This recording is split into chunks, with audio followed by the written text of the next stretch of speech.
رخسار منا گفتم کے روشن از قمر گفتم کے روشن از قمر ہے گفتم کے روشن. حضرت شاہ رکن عالم رحمۃ اللہ علیہ ملتان شیخ رکن الدین ابو الفتح، آپ کو عام طور پر رکن عالم یا شاہ رکن عالم کہا جاتا ہے. ملتان کے نامور صوفی بزرگوں میں سے آپ ایک تھے.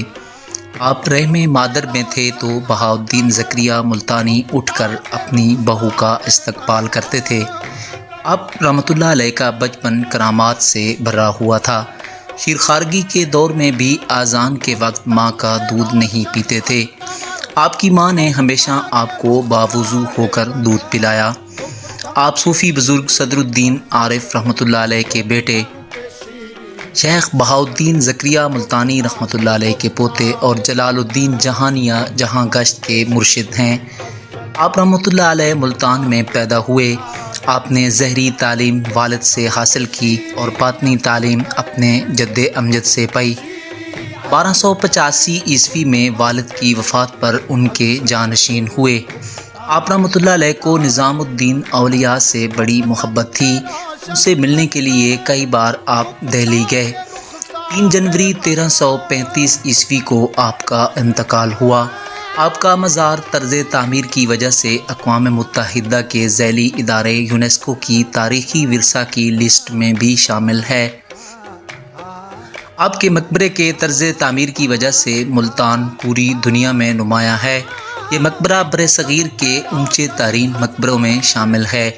3 تہوں پر مشتمل مقبرے کا گنبد 170 فٹ بلند ہے، جبکہ گنبد میں قیمتی لکڑی کا استعمال کیا گیا ہے جو دیمک سے مکمل طور پر محفوظ ہے. مقبرہ کی اونچائی 110 فٹ اور اندرونی جانب سے 48 فٹ کھلا، جبکہ بیرونی جانب سے لمبائی اور چوڑائی 78 فٹ بنتی ہے. تاریخی حوالوں کے مطابق اس پرکشش مزار کو سلطان غیاث الدین تغلق نے دیپال پور کی گورنری کے دوران 1320 عیسوی سے 1324 عیسوی کے درمیان تعمیر کرایا. تعمیر کے کچھ عرصے بعد ہی حضرت شاہ رکن عالم کی اس مقبرے میں تدفین کی گئی. مستطیل رقبہ زمین پر تعمیر یہ 8 پہلو مقبرہ روغنی ٹائلوں سے مزین ہے. مقبرہ پر نقش و نگار، کاشی کاری اور کلک کاری نمایاں ہیں.